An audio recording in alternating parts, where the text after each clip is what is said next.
Nothing contained in this podcast should be considered a substitute for professional medical advice. This content does not represent our respective employers and is purely the opinion of the podcast hosts. We are not your personal medical providers. Sorry, friends. So, if you have concerns or are seeking a diagnosis or treatment, please seek individual advice from a healthcare provider in your area. We are not liable for any risks associated with acting upon the information contained in this podcast. This is intended for educational and entertainment purposes only, so enjoy the ride. Please drink responsibly and in moderation. Before drinking, please be sure to be of the legal drinking age for your country. We do not encourage the misuse of alcohol.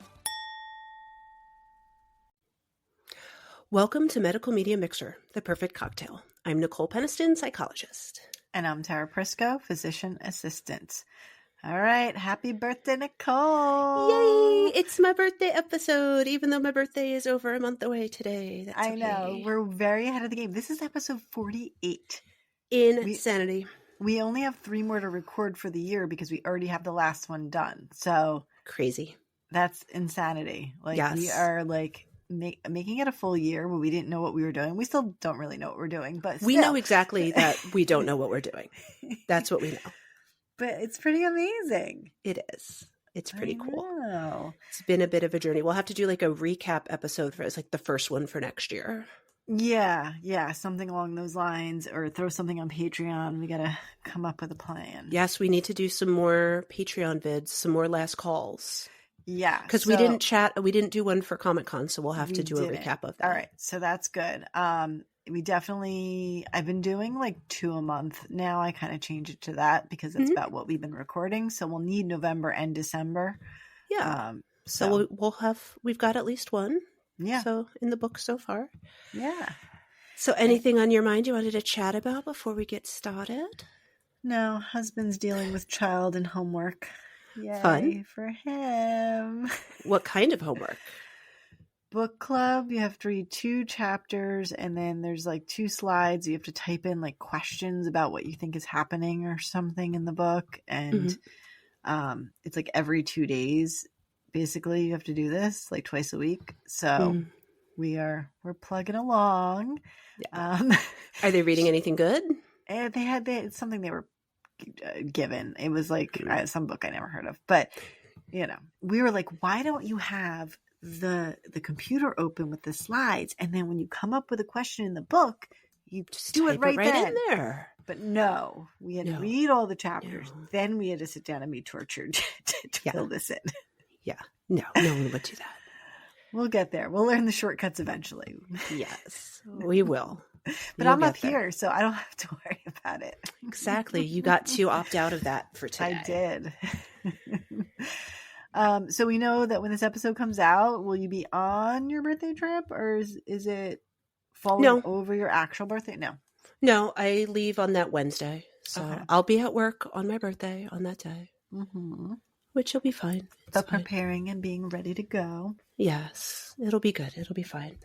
Although I am starting to book out to then, so I do have stuff on my calendar already. So, oh my goodness. Yeah. Life is busy. It's busy, but it's a good busy. So can't complain too much about that. Exactly. I like it. In like 10 days, I'll be in Costa Rica, so that'll be nice. Jealous? I want to see sloths and monkeys. Basically, that's the plan. Sloths, monkeys, waterfalls. Are you going to go to the butterfly farm? Possibly. We were looking. There's tons of different excursions of combos. Ooh. I'm hitting things I'm getting too excited about butterflies, of different things, but like we might kind of wait, like they're still all available. So we might kind of wait till we get there and then decide what day we want to do what, because we don't overbook ourselves. And, if we feel like, I don't know. So we're still up in the air, but sloths are definitely a must. So that was on my list, and my children like sloths. So I need pictures of sloths. Well, are you going to get to touch a sloth? I don't know yet. There's different excursions. Some of them are like at a sanctuary where I think you get to touch them, and some of them where you're just seeing them in the wild. So yeah, it depends on which one we end up booking. I would imagine there's probably not that much difference when we're thinking sloths. Yeah. I mean, I don't really need to pet one. Yeah. They're good. I mean, if you tried, it's not like they're going to run away. That's true. I mean, I don't know. They got some big claws. They might claw your face True. off. That's true. I'm sure they have some sort of protective mechanism. Yeah. They look cute though. Have you seen those things? They're like these weighted stuffed animal things. It must be in my algorithm on social media. I keep seeing advertisements for them, and you can like put them on you, and they have like a sloth, they have like a Highland cow, they have all these things you can put on your back or put on your chest, and it's just like a weighted stuffed animal to make you feel calm. That sounds like, I mean, I have one. It's not like you don't wear it. It just sits on your lap, but mine's a little French bulldog. Oh, that's cute. He's cute. Yeah. All right, Nicole, I know you have some crazy stuff for us today. I have so many things to talk about that I just stopped putting links in the doc because there's too many things. So I'll throw some stuff out there, and then if I need to find a link, we'll add it in later. Okay. But let me first start off by talking about my cocktail, which is courtesy of tipsynerdbookclub.com. Oh, there you go. Which I feel like, why have we not been visiting this site? Right, that's us. Before that. I need to check that out. So mine is from Tipsy Nerd Cocktails Season 2. So they have apparently different seasons. And it is called the Clone Club Martini. So Clone Club Martini, this is what it looks like. It's black, and I added black glitter, but you can't really tell, but it's in there, and it's magical. So to make a Clone Club Martini, it is 2 ounces of vodka, 1 ounce blue curacao, and a ½ ounce of black raspberry liqueur like Chambord. You shake all of that in a cocktail shaker filled with ice, strain into a chilled glass, garnish with a lemon twist if you have it. I did not have one. And then you can add either a few drops of black food coloring, which I added to make my drink black, or you can add 2 drops of blue, 2 drops of red, 1 drop of green to make it look black. So this is kind of funny, but food coloring and certain things can come out the other direction looking like things. Exactly. So just be prepared. One time, one of my kids ate all these really hot pink cupcakes at some birthday party. It came out red the other end in the diaper, and I was like, "Oh, what is this?" Scary. Yeah, yeah. I get that. I'm prepared for that. So today I'm going to talk about one of my all-time favorite shows ever called Orphan Black. Mm-hmm. So Orphan Black is no longer running, at least not the version of it that I'm going to talk about. So it was a Canadian sci-fi thriller television series created by Graham Mason and John Fawcett, and it starred Tatiana Maslany. And so this series ran originally on BBC America, and then I believe at some point Netflix bought it because now all the seasons are on Netflix. And when you watch it on Netflix, it says like Netflix presents versus like the original. So there's some sort of ownership going on there. And so the plot in general, because I'm going to get much more deeper into it in a minute when I start talking about stuff, is the series starts out following a young woman named Sarah Manning. And what you learn very quickly about her, she's kind of a hot mess. You know, you figure out that she is coming back into town to see her young daughter for the first time in quite some time, probably at least over a year. And it's alluded to that, you know, she was doing drugs, hanging out with the wrong guys, you know, kind of not a good mother figure for her child. And so she left her child with her foster mother, so her grandmother. And so she's coming back to town to see her daughter, Kira, and kind of wants to, you know, try again to be a mom, try again to start over, to connect with her family. So she's coming into town, and it doesn't say exactly how far she's traveled, but like she's on a train and she's like falling asleep, and she looks kind of haggard. So you can tell it's been a long journey from wherever she's coming from. And this takes place in Canada, as I was saying. So she gets off the train at a stop, and she's waiting for the next train, and it's middle of the night, so there's not really anybody around. And as she's waiting for the next train, she's kind of looking around, and she sees this woman walk by her, and then she sees the woman take her shoes off and set her purse down and take her coat off and lay it down, and she sees the woman walk towards an oncoming train. And she's kind of like, oh my gosh, like what's happening? And she like calls out, and the woman looks at her and looks identical to her. Mm-hmm. They are identical twins. And so this woman, who we later find out is Beth, jumps in front of the train and kills herself. And so as shocked as Sarah is to see all of this, Sarah, you can tell, is a little bit of a swindler. She plays the game. So her immediate thought, as the police are rushing, stopping the train, trying to figure out what's going on, she does try to go look and like see what happened to the woman, but they push her back. So she's kind of shocked, and she looks around and she sees this woman's stuff on the ground. So she just grabs her purse and keeps walking, and essentially steals her identity. But what we come to find out is that Beth, who looks exactly like Sarah, is a police detective. So now Sarah's got herself in a bit of a jam when now she has to start answering Beth's phone, and then she has to go into Beth's work, and she finds out that Beth was having a lot of difficulty at work. She'd been suspended for shooting a civilian. And so the drama ensues from there on out. What we come to find out by the end of the first episode is that not only are Sarah and Beth identical, there are others who look exactly like them. And we come to find out that they are genetic clones of each other. So that's how the first episode goes. And it's really, really well done. I mean, I got hooked immediately. I remember seeing the commercial before it even started. I was like, I need to watch this fucking show. And I was in when it was like live on air every week. For years, I watched that show, and it was so good. And I got people hooked on it. I got Kim, our friend, hooked on it. She's obsessed. And so it's the show follows these different clones. So the main clones are Beth, who is past Sarah. Then there is Allison, who's like a soccer mom. Then there is Helena, who is a wild card. She's very aggressive. She's very unusual. She really doesn't get along well with everyone. She's trouble. Helena is trouble. And then there is Cosima, who is strangely enough, a genetic scientist.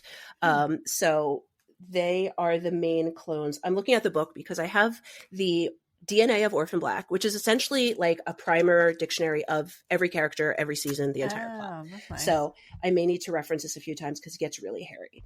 Right, with all of these clones. Yes. And I will say, if you have not watched the show, not for just the plot, Tatiana Maslany is such a phenomenal actress that you forget it's the same person playing all of these characters. Right. And there are times during the series where she is playing one clone pretending to be another clone, and you know it immediately. Yeah. You're like, that's Sarah pretending to be Cosima, or, that's Allison pretending to be, and it's like, how... That's amazing. It's mind-boggling. She's a phenomenal actress. I do believe she was nominated, but I don't think she won awards. She's been in a lot of other stuff since, though, and she's just an amazing actress all around. But in total, they find out, I don't know if I put it in my notes, by the end of the show, which is quite a roller coaster, we find out that there's something like several hundred clones. We don't get to meet all of them. Right, so during all of the episodes, but we meet quite a few. I think by the end of the last season, we've met or learned about at least 25 of them. Wow. Yeah. So Tatiana Maslany was earning her paycheck doing this show. So a lot of really cool stuff comes up in the show other than just, hey, clones, what the fuck? Right. And it's definitely a what the fuck it many times. So I'm going to kind of throw out some terms there and kind of see what you know about them biologically, medically, and then what we can kind of talk about a little bit more. I had notes somewhere. I cannot find them, so I'm going off the top of my head. Luckily, I've watched this entire show front to back at least 3 times, so I'm pretty well versed in it. I was telling Tara before, I have a Clone Club t-shirt. So the first rule of Clone Club is you don't talk about Clone Club. That's Fight Club, people. It's the same. Because if they let people know that they're clones, then there's going to be issues. Right. So let me see if I can find my other notes, because I had like specific talking points and I don't know where they are. So hold on one sec. Hold, please. Am I going to do tequila? Is this like Pee Wee Herman? Kind of. Why can't I find it? Okay, I can't find it. It's Even fine. if you can't find it, we can. I know the show, so I'll talk about it. Yeah. So some of the other main characters in the show. So there is Felix Dawkins, who is Sarah's foster brother, and he is a clone ally from the start. He becomes very close friends with Allison. He kind of looks after Helena. He is friends with Cosima, so he kind of gets himself ingratiated with them. Then there is Paul Dearden, who we don't know this at the beginning, but we eventually find out that he is Beth's monitor. So what we come to find out is that these clones were developed by a government project. Mm-hmm. And at some point, the project was split where the female clones, which are called the Leda clones, are more privately managed by a corporation. And then the male clones are owned and operated by the government, by the... They're making an army, like the Clone Wars? Essentially, like yeah. Star Wars? Essentially. Yeah. But the problem is that the male clones have a lot of neurological issues and eventually start passing away from that. Mm-hmm. And then we come to find out through the course of the show that the female clones have a lot of gynecological issues, which they're then passing away from that as well. Okay. So we learn pretty quickly that cloning is not a good idea. I mean, have you met Dolly, the sheep? So it's funny. They do reference Dolly throughout the show. There is a clone who comes in late last season named Mika, and she always wears a sheep mask and talks about Dolly a lot, which if folks don't know, Dolly, it was a real sheep who was cloned essentially in these cloning projects. Other characters in the show, Art is Beth's police partner. He does at some point allude to being romantically inclined with Beth, but we know Beth dies, so nothing comes of that. And then one of my favorite characters is played by Maria Doyle Kennedy, who I'm sure you know because she's been in a lot of stuff. And I know you like a lot of like Irish, British shows. She's done a lot of work in that. And she plays Mrs. S, or Siobhan. And Siobhan is the foster mother. Mm-hmm. But we do come to find out later that Siobhan is technically the daughter of the original clone. Wait, what? Exactly. I know. My brain is hurting. I know. There's so much. So Siobhan's mother, who I forget her name, so let me look it up in here. Siobhan's mother is a human chimera. So do you want to speak about what a human chimera is? I know that you can have, I'm not very well versed in this, but you can essentially have different cell lines within your body. So like, you know, the left side of your abdomen could have cells of one cell line genetically, and the rest of your body could have something else.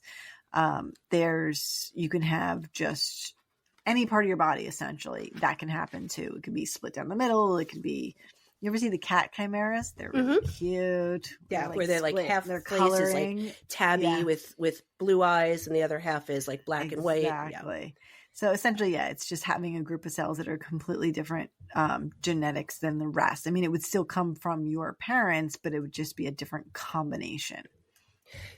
This is a trick question.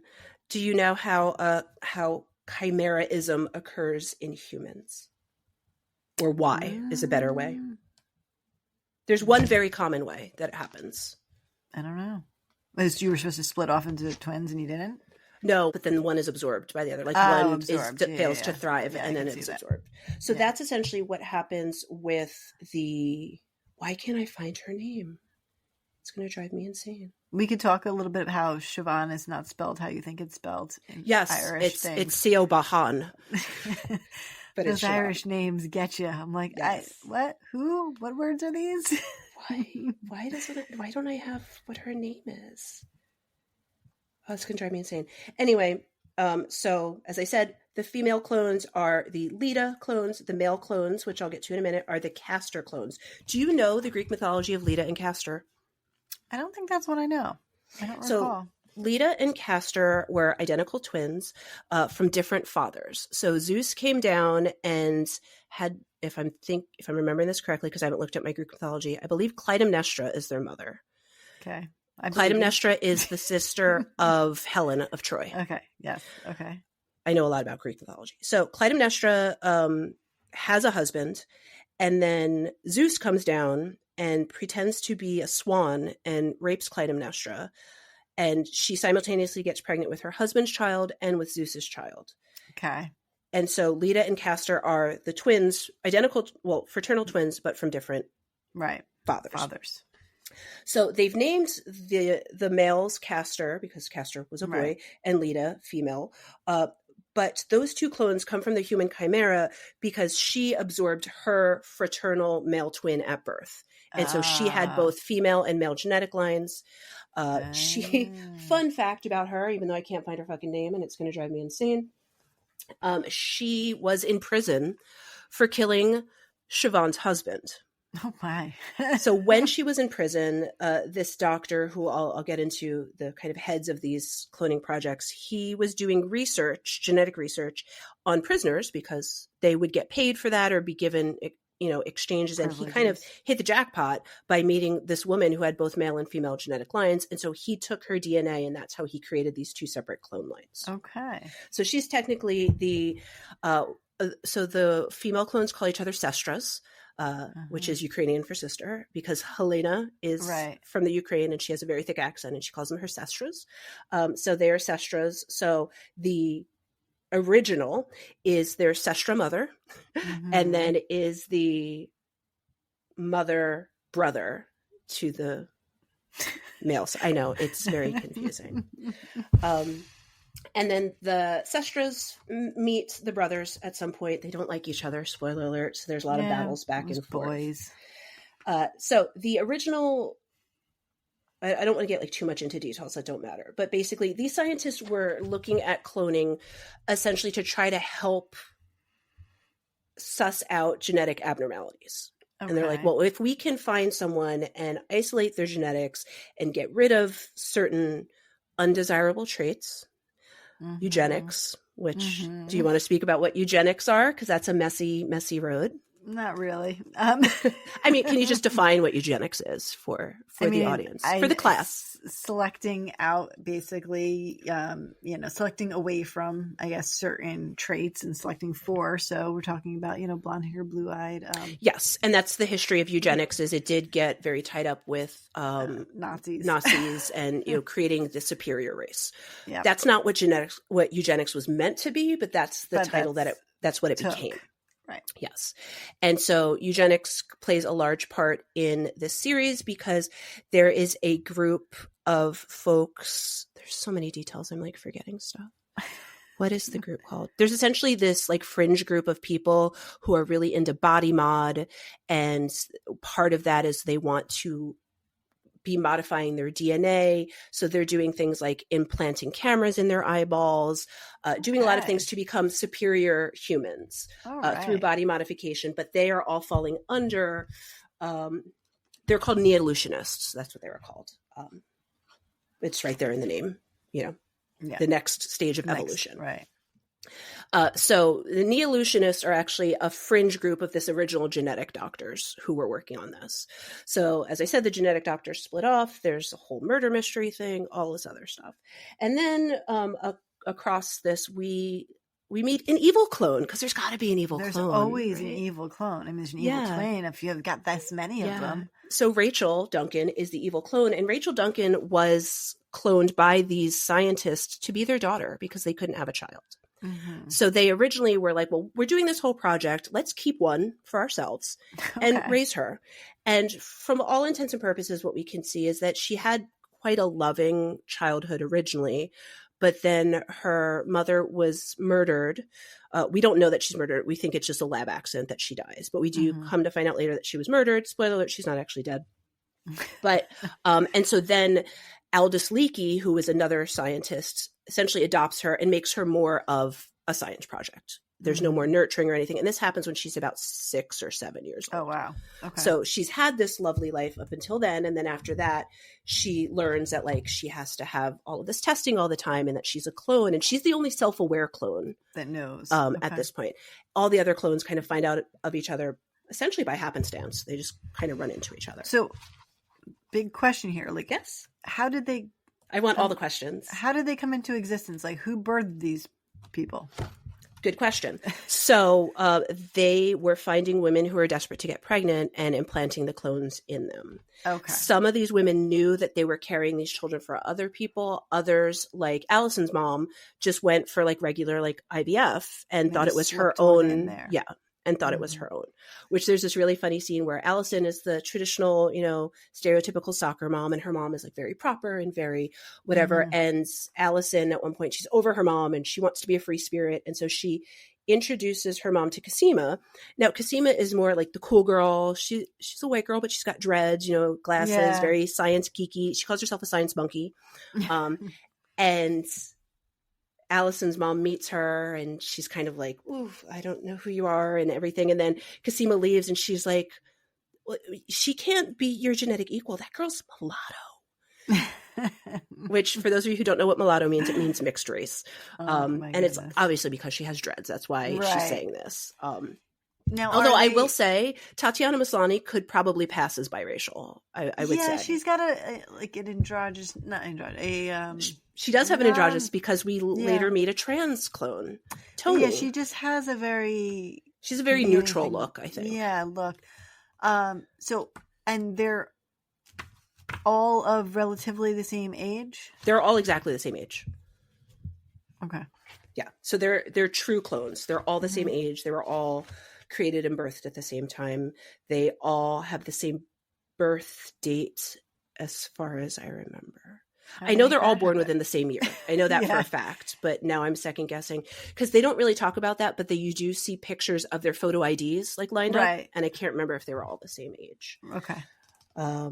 So the Dyad Institute, those are the scientists who were more the private company running it. The Neolutionists were this fringe group who's into body modification. And then the Proletheans are people who are deeply religious. It's essentially a religious cult who have decided that all of the clones are evil except for the original. And so then they're trying to find which clone is the original. And they kidnap Helena and tell her that she's the original. So then Helena is instructed to kill the other clones. Okay. Spoiler alert, she doesn't do it. She meets her sestras and, they live happily ever after. But Helena's got a lot of trauma. They do a lot of flashbacks to her being raised in a convent with one particular nun who was very supportive of her, but then another nun who taught her how to self-flagellate. And then she sold off to this other guy who essentially raises her as like a pet, like keeps her in a cage. And Helena has the most trauma of them all. But somehow she still, even though she's essentially bred to be a killing machine, she just has this lovely way of just like someone will throw something her way and she'll just be like, okay, like let's deal with it. Like she's not really frazzled by much. Okay. So those are I guess the when main... you've had a lot of shit, then the little stuff doesn't bother you too much. Exactly. And like she makes some comment at some point, like one of the other clones is complaining about like a first world problem. And she's like, I remember when I was locked in a closet for 3 years. And they're just like, okay, Helena, thanks. Great. Wonderful. So those are the main clones, making sure I got... Oh, Crystal, you don't see a ton of her, but she's a personality. She's a nail tech. Okay. And she's a blonde girl and she's a very Barbie girl. But Crystal doesn't take shit. Okay. Crystal figures out about the Castor clones and shares that information with the other clones, because what we've come to find out, and this is like late in the series, the Castor clones, as part of their breeding, apparently something with their sperm causes whoever they've had sex with to become infertile. Okay. What? These are like exactly killer sperm? Like we're gonna... So essentially, they don't really talk about how it came about, if it was done on purpose or if it was like a happy accident. But part of their military process is to essentially force sterilize women to prevent them from procreating. And they're using it kind of as like a military weapon. So weaponized infertility, I put that in the notes. So there was that. We do come to find out at some point that they're actually not all clones. Huh. Sarah and Helena are identical twins. Oh. So they are together, they are a clone of the original, but they are twins of each other.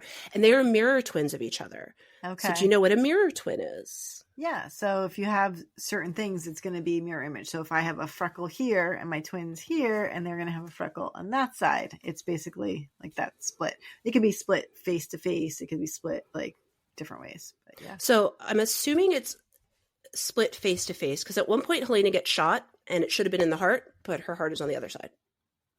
So that's like situs inversus. That's a whole different I know. They just call it mirror twins. I think at this point they've gone so much into the science and stuff. Are backwards, yeah. Yeah. So I mean, it works out in her favor because she doesn't die. Helena gets like shot, killed, stabbed like 60 fucking times, and she lives to see the end. So good for her. Helena is a champion of us all. Let's see, what else do I have here? I'm trying to think. I keep losing my notes. I have too many tabs open because I love this show so much. Okay, so we talked about, so far, I got my list. We talked about human chimera, mirror twins, gene therapy. We talked a little bit about that on The Guy Who Wanted to Live Forever, but I don't remember. It's still like a very new thing, so I don't know much.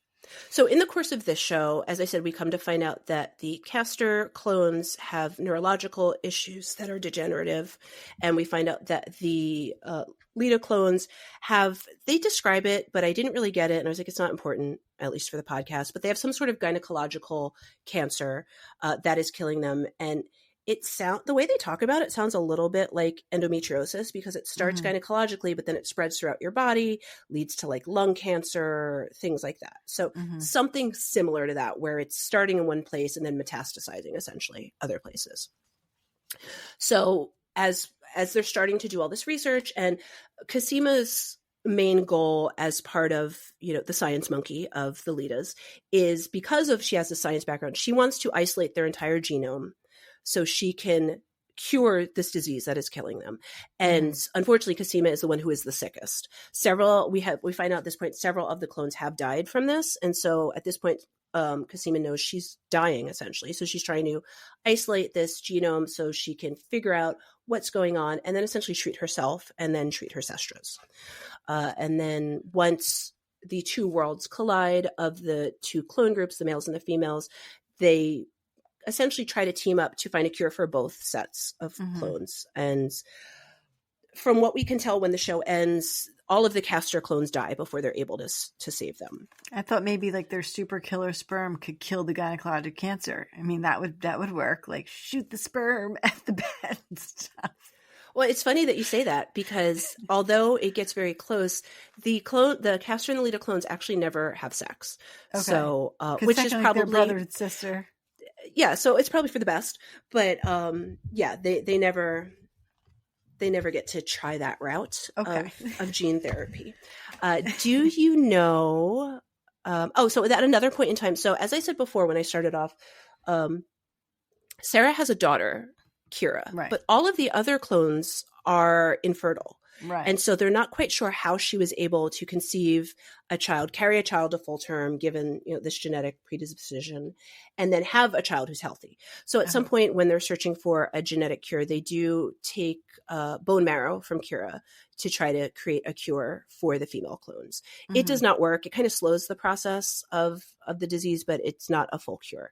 So it's only just a short-term treatment. So can you speak a little bit about what a bone marrow transplant is, essentially? So bone marrow are basically, so inside your bones, you think of they're like solid, but they're actually spongy inside. And in there is where all of the cells in your blood are made. So your red blood cells, your white blood cells, your platelets, a lot of your immune system is all created there.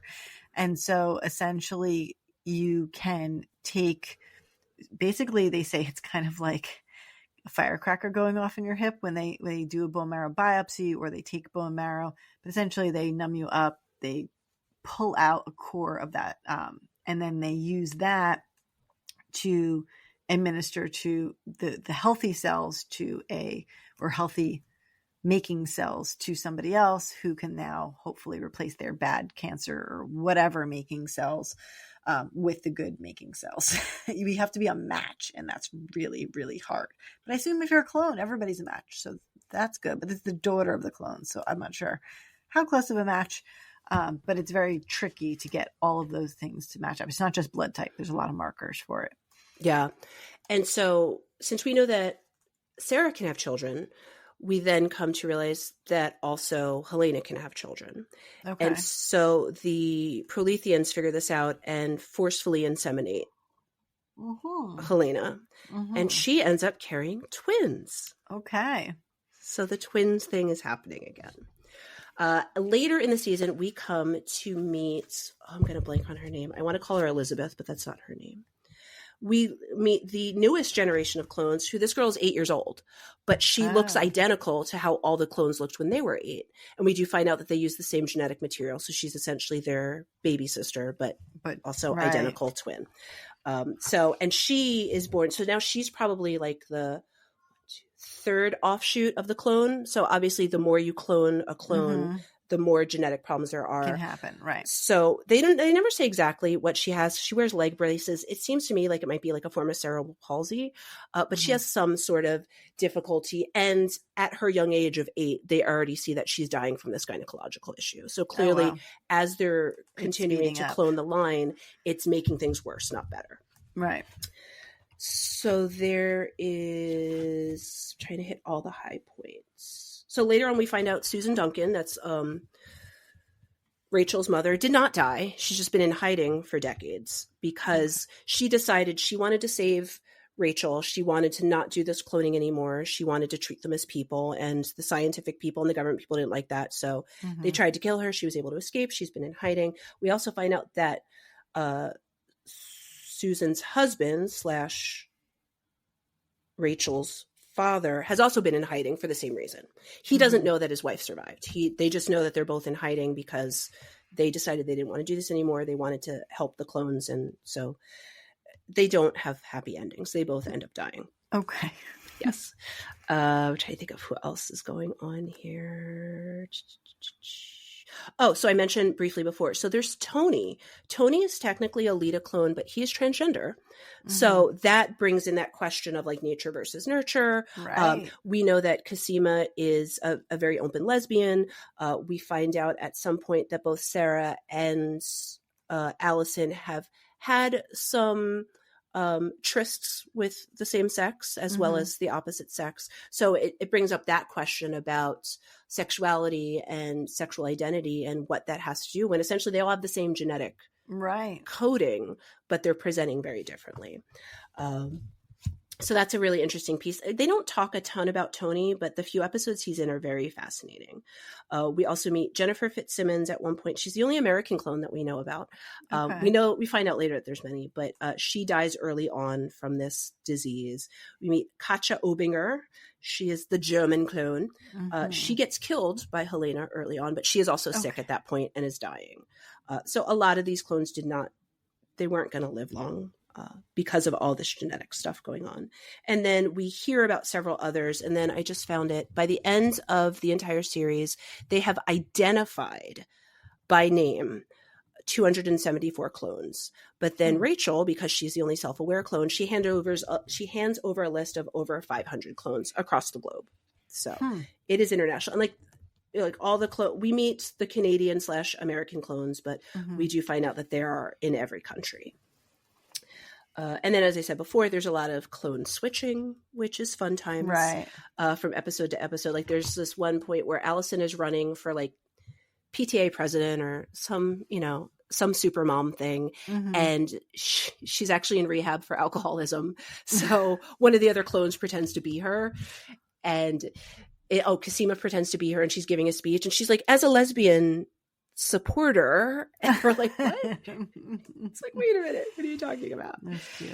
And then there's like cute little things like Allison also loves to do theater, so she's at one point she's doing Jesus Christ Superstar, and it's this whole thing where like she is playing Judas, and so she feels like she's a Judas because she's considering giving over her clone sestras to Rachel to protect her own children. So she has adopted children, and Rachel's threatening her adoptive children, so she's thinking about that. My favorite character of them all that's not a clone is Donnie, who is Allison's husband. He is just a ride or die sweet guy. Like he accidentally kills Aldous Leakey. He's looking out for all the sestras. He becomes like besties with Helena, and Helena ends up naming one of her twins after Donnie. So it's a very cute show, but it gives us, we kind of step back and there's a lot of ethical considerations. And the one main reason I wanted to talk about it is the big overarching question in this show: do we own our own genetics? Because they find out when they're testing the genome, they do finally isolate the entire genome, and it's been trademarked. Oh, wow. So each of them have their own individual trademark. So all 274 clones have been separately trademarked. So they do not own their own genetic material. And so it's like, how do we determine if we own our own genetic material, and who gets to say in that? Right. Well, those laws haven't been invented yet. That's the thing. Technology and science can move faster than you can come up with the rules. Yeah. Yeah. I mean, even such as, using Ancestry and 23andMe and then them eventually subpoenaing these to solve crimes. Yeah. There's back and forth there on that. So it's quite interesting. See, I've always been like, I'm not committing any crimes. Who cares? But Right. I guess there's more to it. And it's not about you committing crimes. It's about a family member committing crimes. Yeah, well, using that genetic DNA, right. That's how they're catching it. Golden State Killer. That's and he was not the first. They've caught others, or he was the first, but they've caught others since then on the same idea. So that was the show. But after the show was released, it had such a critical reception. So many people loved it. They then developed a comic book series after it, which I also own. Oh, that's pretty cool. They have entire soundtracks, both scores and regular soundtracks, because they did have pretty good music in the episodes. They had an audio series, like audiobook series. Mm-hmm. They did a Japanese remake called Seven Genes, which looks at another line. There's been a spinoff in the US called Orphan Black Echoes, starring Kristen Ritter. Mm-hmm. Yes, Kristen Ritter. I haven't watched that one, but I've heard it's really good. It's because it's on like BBC and AMC, and I only have streaming and I don't have those, but I would watch it. But it's also gotten pretty good reviews on that, because I believe, and don't misquote me because I haven't watched it, I believe Kristen Ritter plays Kira in the future. Oh, so her now trying to like kind of figure out like sense. My mom was a clone. What does that mean for me? What does it mean for, my sestra aunts? I can't even do that genealogy. One thing I wrote in my notes, and I don't remember why, but you can speak about it. Tell me about parabiosis. I don't know. We've talked about it before, actually. Did we? I don't remember we did. This. Parabiosis is it's usually done in a lab. It's when they sew two animals together and connect some of their internal systems. Oh, yeah. Isn't there something with dogs that happened? Mm-hmm. They've done it with dogs. They're doing it with mice, and it's typically to share a circulatory system. Yes. So looking at things that affect blood, different tissues, things like that. And it's a method that's been used for over 150 years to investigate aging, diabetes, energy imbalance, things like that. Yeah. So I don't remember when we talked about it, but I did mention it. I was like, when they sew the two animals together. Yeah, I remember that, but I don't remember why. Yeah. And I don't quite remember why it came up in this show, but it did come up in the sense when it was not just animals they were talking about. I don't remember them sewing two people together, but it was it was something about like human centipede. This is how human centipede. Well, no, because that's butt to mouth, and that's different. That's not cool. Not cool at all. So one of the links I put in the show note, in our show notes, is talking about some of the things that I said before. And there's a really good article called "The Everlasting Wonder of Orphan Black," and it talks about why the show captured so many people's attention. Why there's a clone club. I'm in the clone club. I love that, and why it was so intriguing. And it's because of so many of these ethical, philosophical ideas about what makes us who we are versus what makes someone else who they are. Right. What's the difference between a twin and a clone? What's right. It really does make you think about stuff. And then they do talk a lot about, like I said, that nature versus nurture, both as far as, trauma and behavior. Because as I said before, Helena's very aggressive, but also about sexuality and what that means for you. And, is it fluid and it just depends on what comes up, or is something more coded in the DNA, which, they never really answer that question. But it's just, there's so many intriguing things, plus just the phenomenal acting. It's a really great cast. So I think that was part of it. There's one scene, I'm always forgetting that this scene, but if you're going to watch one scene of the entire show, there is a scene that has now been dubbed the Clone Dance, where it is Tatiana Maslany playing 5 clones in one room, all dancing together to music. And they even have distinct dance styles. That's and crazy. It's just like, crazy. How do you make your body right? Like, It's so great. That's And they all acting. like fit the personality of the individual characters, but it just shows like it wasn't just like an acting job for her. Like she really explored who these individual clones Right. are as people, and we're really able to put that on screen. So then you could say that's this one being that one, or Right. that's not really that one. So it's a really, really cool concept, and I'm not sad that it ended because they did end the show well. Okay. It got the justice that it deserved in an ending. I just feel like there's so much more to explore, and I think that's why they did spin-offs and the comic books and all this other stuff. Right, but it's always better too to have that complete ending. Some shows they keep trying to drag on and then it loses it. So it is Yeah. nice when they kind of have that, okay, like Yeah. we've tied it up. And even when it does end, they leave it in a way that it could open the door for more, because basically, like I said, they find this list of the clones. So it's like, okay, well, who are all these other women? Like, where are they? What do their lives look like? How are they different? And they do come up with some sort of vaccine to essentially slow the process. So their goal at the end of the show is Cosima and her girlfriend, Delphine. I haven't talked at all about Delphine, but Delphine's a gorgeous French scientist who was a bad guy, but then turns good because she falls in love with Cosima. But they are essentially going across the world trying to immunize all the clones to save them from dying. Oh. And then continue the research. But there's really an interesting part of the show that I feel like is kind of blown off, but it really does speak to like this deeper level that I was talking about. When one clone meets another, to kind of suss out if they know that they're clones, they have a little riddle that they say to each other. And so the riddle starts off, just one, but I'm a few. And then there's a second line. The next one is, what are you? And the answer is supposed to be a clone. But if they don't know the riddle, they won't answer in that way. So then they kind of know to just like play it off like, oh, we look alike or something like that. Right. Yeah. So there's actually 2 articles talking more about queer sexuality, genetic privacy, what they call the art of variation. So like saying like, if we're cloning, we're not varying the genetic line. So what is, how do we, if we want to explore cloning for positive reasons, how much of a clone do we want just versus someone who has similar traits? We're just looking at the dangers of that.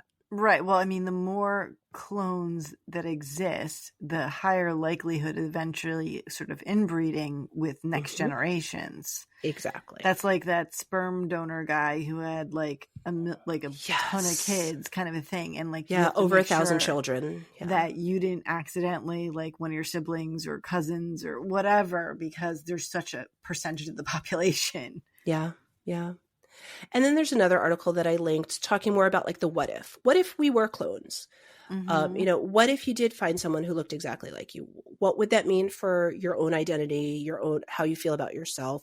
What would you want to explore? Like, oh, well, that person grew up richer than me. Like, what was that like, or just the general what ifs about our own choices. Like, what if I didn't go to college? What if I didn't get married? What if I moved to another country? Kind of like looking at this, all someone, the trajectories, right? Exactly. Like this person has the exact same DNA that I have, but they had a totally different life.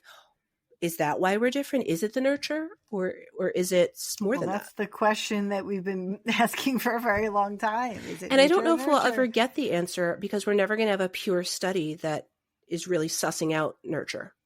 Right. Because if we do, then that's the point of trauma and emotional neglect. And so is that kind of the reverse of nurture? You know what I mean? Right. Like it still has to do with how you've been incorporated with someone. So we talked about mirror twins. There'll be a thing on that. And like you were saying, it's usually more of the physical, like visual traits that are reversed. Like I've met mirror twins who one was right-handed, one was left-handed. So it can be that, but I don't think it's as common for it to be those internal organs. Yeah. But that can happen. We know that can happen. Yeah. I think they were kind of conflating like a couple different things just to make it sexy for the show. But I will say for the most part, the show is very accurate as far as talking about the genetics and how the research goes on and the science and things like that. And there's a wonderful, it'll be linked, the Orphan Black wiki that goes far more in depth than I did just now about every character, their entire the episodes, they're on their romances, their friends, their family. Think about the writers keeping all of this organized. Yeah. Like yeah. all of these characters. I mean, like there's rarely a show that you need to keep that many individuals. Yeah. And that's why this book really is great. If you've watched the show and love it, but can't keep it all organized, this is a really great book.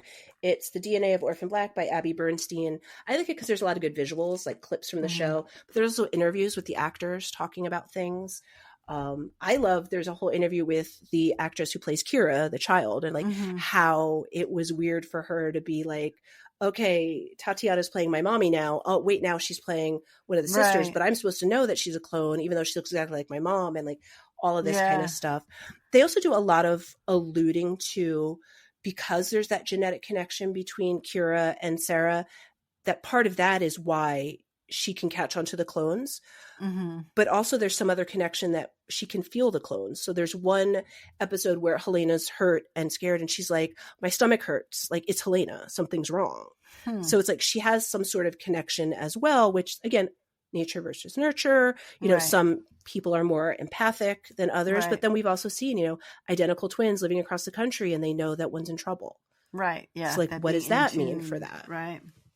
Being attuned to stuff.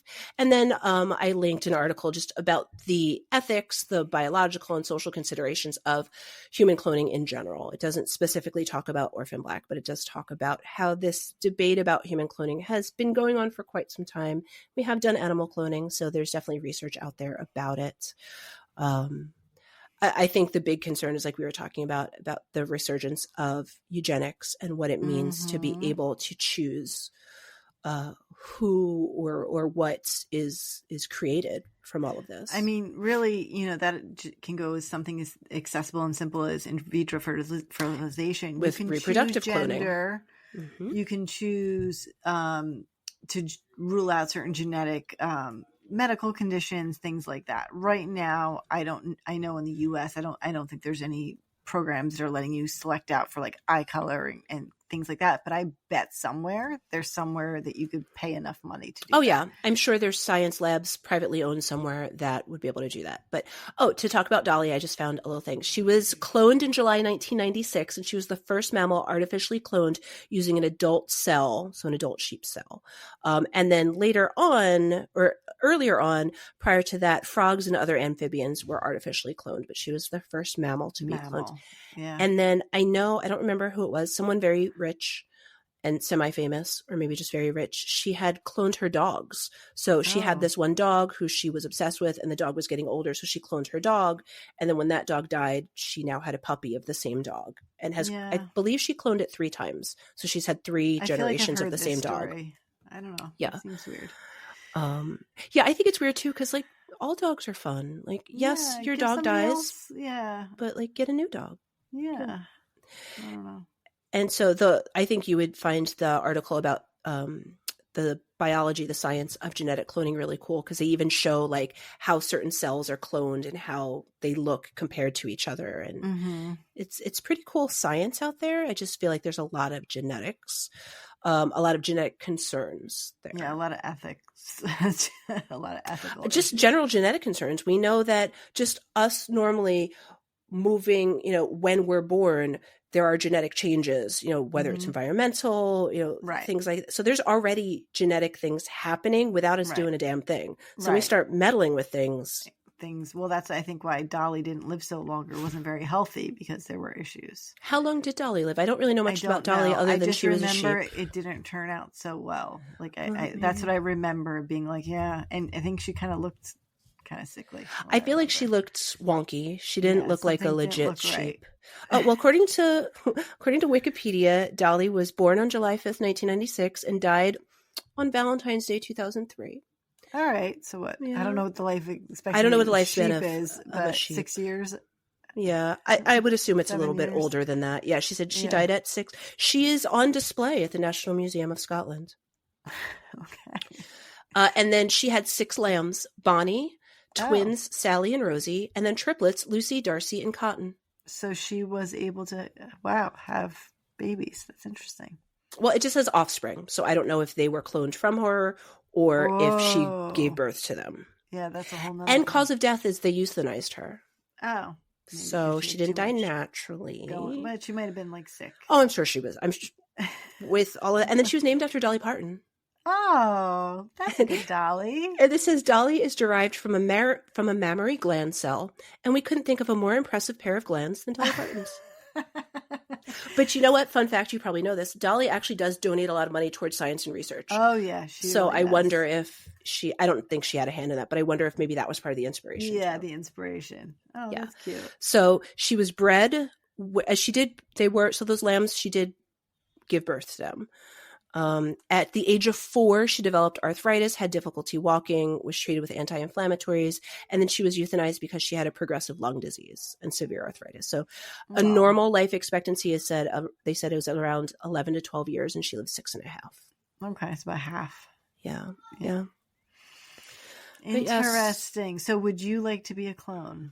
I don't think so. I don't think I'd want to be a twin. Yeah. I don't think I'd want to be a twin. I don't like myself that much. I mean, having a built-in bestie would be like cool, you know, but not all twins are besties. Yeah. And then I guess there's also like that constant comparison and competition and whatever. Yeah. That could be, you know, a thing. I mean, I do find the psychology of twins to be fascinating. We've talked about that before. And I do think there is something different about being a twin, even if you're just looking at one person. I think they are psychologically different than a single child. There's something about essentially sharing your entire existence with someone. Right. And then I'm always curious about the psychology of what happens when a twin dies. What happens to the other twin? You know, how do they survive? Because you've literally lost your other half. Right. You're so in tune and so connected. Yeah. Yeah, I'm not sure. I mean, I guess, you know, oh well, I'm not a twin. Yeah. Twins run in my family though, but oh really? Yes. But I am not one, so that's okay. Well, you know. And then we can clone you before you die so that we can have Nicole 2.0. I have too many health problems to clone. No, you got to find a nice clean specimen if you're going to be doing that. I don't need to pass on any of this crap to anybody else. Like the dog. We'll have like Nicole Jr. Nicole Jr. Well, and I was just looking at like the notes that you put in or the title, and you put in biohacking, which actually wasn't part of this, but there's an entire podcast on biohacking that we could talk about. Maybe I'll cover it in a future episode because that was really fascinating too. ChatGPT took your links and made that little introduction. Okay. I mean, it's related. It just wasn't like the main thing. It wasn't the main concept of the show, but there is a really interesting, I think it's actually called Biohacked is the name of the podcast. It's really interesting. Yeah. Cool. Yeah. All right. I think we had a good birthday episode with Nicole's obsessive knowledge of And I didn't even drink my whole black drink, but it's delicious. Your mouth is going to be all black. Not too bad. Your tongue, just your tongue. It's not too bad. Yeah. All right. So thank you for listening to Medical Media Mixer. The perfect cocktail. Cheers. Happy birthday to me. Yay. Happy birthday. Thanks for tuning in to this episode of the Medical Media Mixer podcast. If you enjoyed the conversation, don't forget to subscribe, rate, and review us on your favorite podcast platform. Your support helps others find the show. Want to keep the conversation going? Follow us on social media. We're at Medical Media Mixer Podcast on Instagram, Facebook, TikTok, YouTube, and on Pinterest, the Medical Media Mixer board. If you'd like to support the show and help us grow, check us out on Patreon. Patreon.com/Medical Media Mixer Podcast. And on Buy Me a Coffee, buymeacoffee.com/Medical Media Mixer Podcast. If you have a topic idea, feedback, or just want to say hi, send us an email at medicalmediamixer@gmail.com. You can also stream all of our episodes and find more info on our website, medicalmediamixer.podbean.com. We're available on all major podcast platforms, so no matter where you listen, we're there. Thanks again for listening, and until next time, keep mixing medicine and media.